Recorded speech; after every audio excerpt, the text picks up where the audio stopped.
9 away from 7 on the Thursday edition of the South African Morning. Now, there's growing concerns as calls from various sectors increase for individuals of COVID-19 vaccinations, for individuals to get those and be made mandatories to basically force you to get a vaccine. At the same time, the number of people visiting vaccination sites has been declining around the country. But what does the law actually say about making vaccinations mandatory? Well, let's try and help you along through this journey as South African Human Rights Commission Chairperson. And always a pleasure, Mr. Bongani Majola. Bongani, good morning to you. Are we going to start forcing people to take vaccines? It sounds like that goes against one's human rights. Am I correct?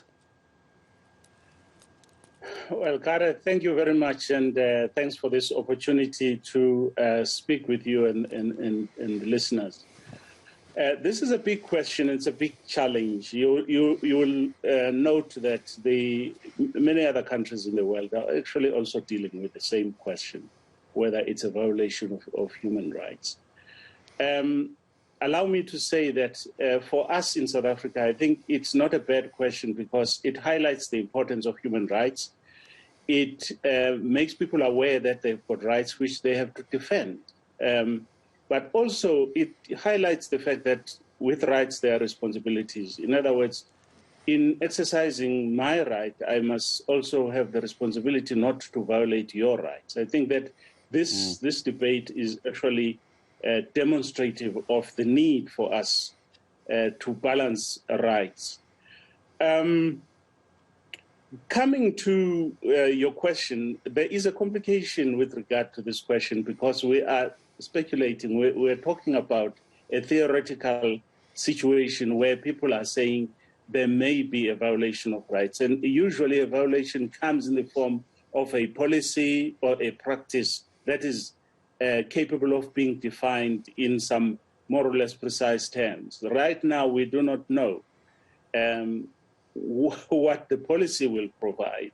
But if I give you two examples, Advocate, forgive me, if I give you two examples, yes. We know now, of course, that Discovery Medical is going to be expecting their workers to get vaccinated next year. I seem to recall, I think it was another insurance company as well, expecting their workers to get vaccinated because of the decision by Discovery. So it seems this train is going to leave the station very quickly and everybody has to just get on board. So while it's theoretical right now, would you not agree we're going to get there very, very quickly?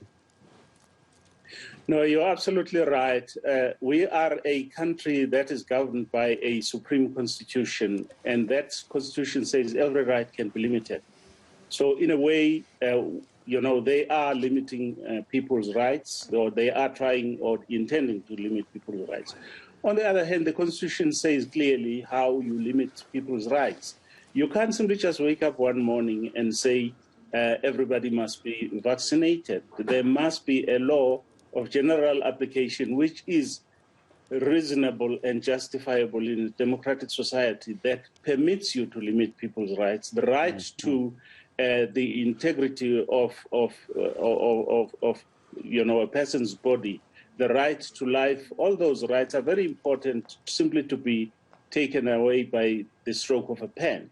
Advocate, let me ask you a question there, Advocate. Forgive me again, I'm pressed for time, and it's just a very important question I want to ask. Someone watching now, in the last minute I have with you, can you define, for a viewer watching at the moment, what would you consider a violation currently of human rights in South Africa when it comes to vaccination?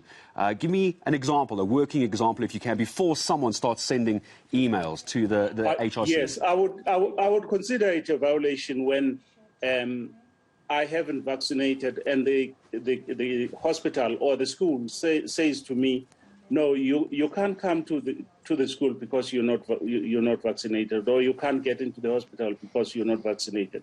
Because there is a right to education, there is a right to access health care, which must be limited in a particular way, and that has not happened.